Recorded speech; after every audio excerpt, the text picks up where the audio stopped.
Percy Bysshe Shelley. Percy Bysshe Shelley was born on the 4th of August in 1792 near Horsham in West Sussex, Germany, to his mother, Elizabeth Pilfold, and his father, Timothy Shelley. Percy was the oldest of 7 children and left home at the age of 10 to study at Sion House Academy. While at Sion House Academy, he was severely bullied, both mentally and physically, by his classmates. Due to this bullying, he retreated to himself in solitude, to his imagination, which he expressed through his writing, which would later develop to be known as some of the most influential writing of this period. At this point of his life, he had begun to read the works of controversial writers such as Paine and his dearest idol, William Godwin. Within a year's time, he had published 2 novels and 2 volumes of poetry, including St. Irvyne and posthumous fragments of Margaret Nicholson.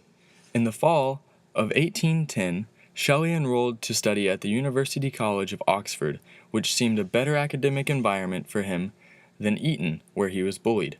After a few months at Oxford, a dean demanded that Shelley explain the meaning behind a pamphlet he and his friend Thomas Jefferson Hogg had co-authored entitled The Necessity of Atheism.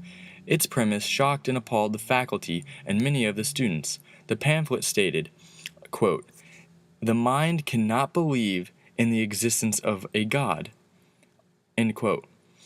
And the university demanded that both boys either acknowledged or deny authorship of the piece. Shelley did refuse to do either and was shortly expelled.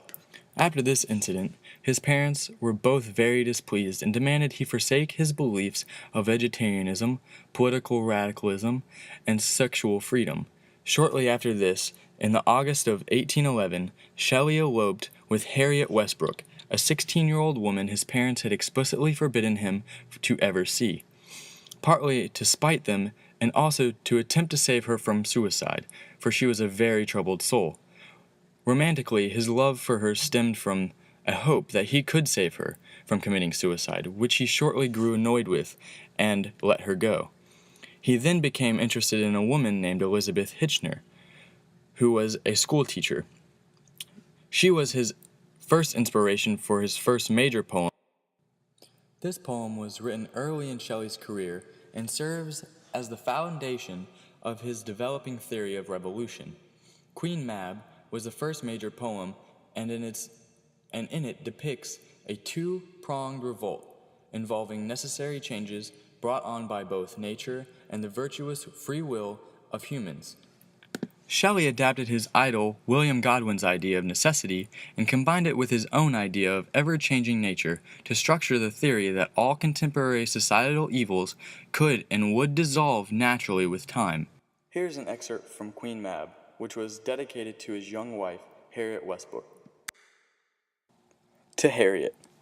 Whose in that love that gleaming through the world wards off the poisonous arrow of its scorn? Whose in the warm and partial praise virtue's most sweet reward? Beneath whose looks did my reviving soul riper in truth and virtuous daring grow? Whose eyes have I gazed fondly on, and loved mankind the more? Harriet, on thine, thou wert the purer mind, thou wert the inspiration of my song. Thine are these the early wilding flowers, thou garland by me. Then press into thy breast this pledge of love, and know, though time may change and years may roll, each flower it gathered in my heart, it consecrates to thine. Along with his production of long-form poetry, Shelley also began to write and publish political pamphlets which he dispersed tactically with hot air balloons, glass bottles, and as paper boats. In 1812, Shelley finally met his idol, William Godwin, who had inspired him to write and publish The Necessity of Atheism. In 1814, Shelley fell in love with Mary, the 16-year-old daughter of writers William Godwin and Mary Wollstonecraft. With the disapproval of her father, the couple traveled together to Europe and spent the summer at a rented lake house on Lake Geneva near who would soon to be their dearest friend Lord Byron, who played a huge role in Shelley's life not only as his friend but also as inspiration for his writing. When the three finally returned home, Mary was pregnant and so was Shelley's wife Harriet. The news of Mary's pregnancy brought Harriet to her end, and she shortly requested a divorce and sued Shelley for alimony and full custody of their children.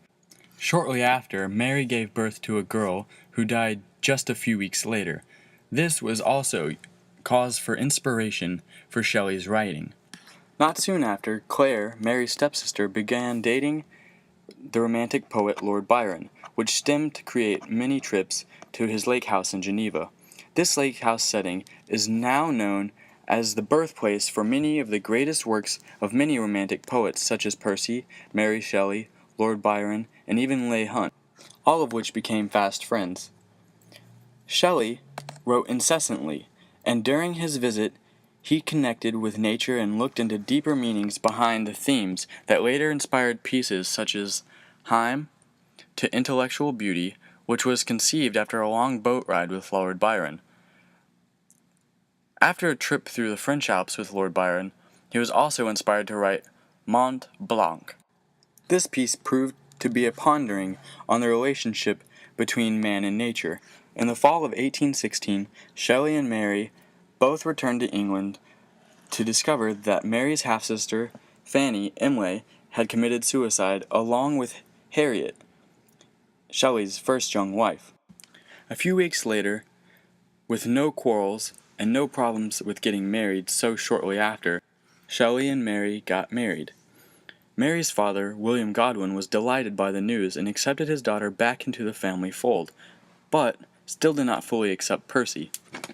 Following Harriet's death, the courts ruled not to give Shelley custody of their children and asserted that they would be better off with foster parents, which did not prove to be any problem for Shelley, which allowed him to disconnect from his old life and continue on happily.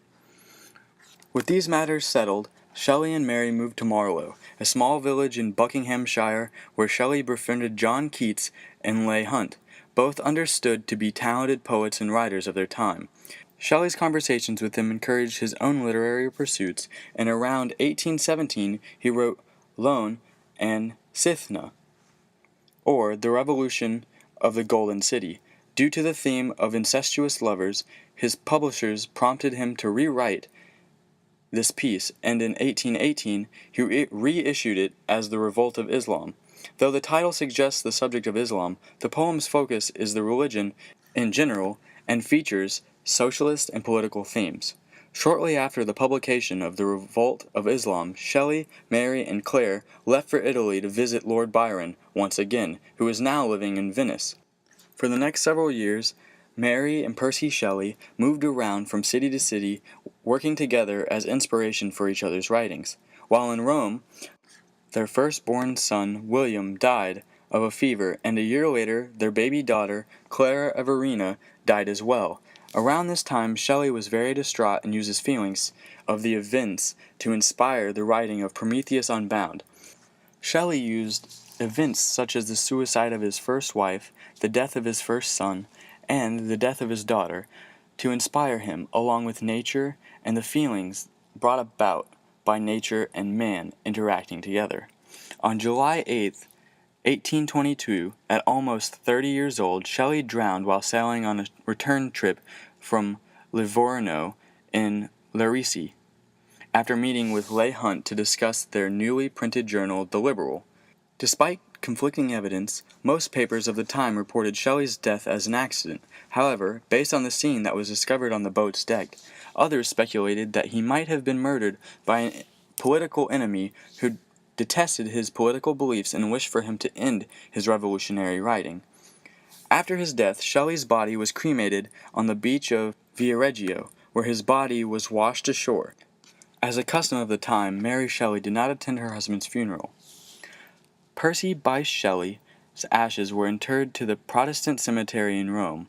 More than a century later, he was memorialized in the Poets' Corner in Westminster Abbey.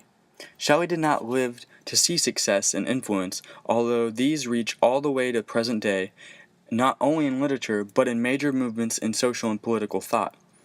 Henry David Thoreau's civil disobedience was apparently influenced by Shelley's nonviolence in protest and political action. Shelley's popularity and influence was continued to grow in contemporary poetic circles all the way until today's time. It is not until today that he is given all credit as being one of the most influential writers of his period.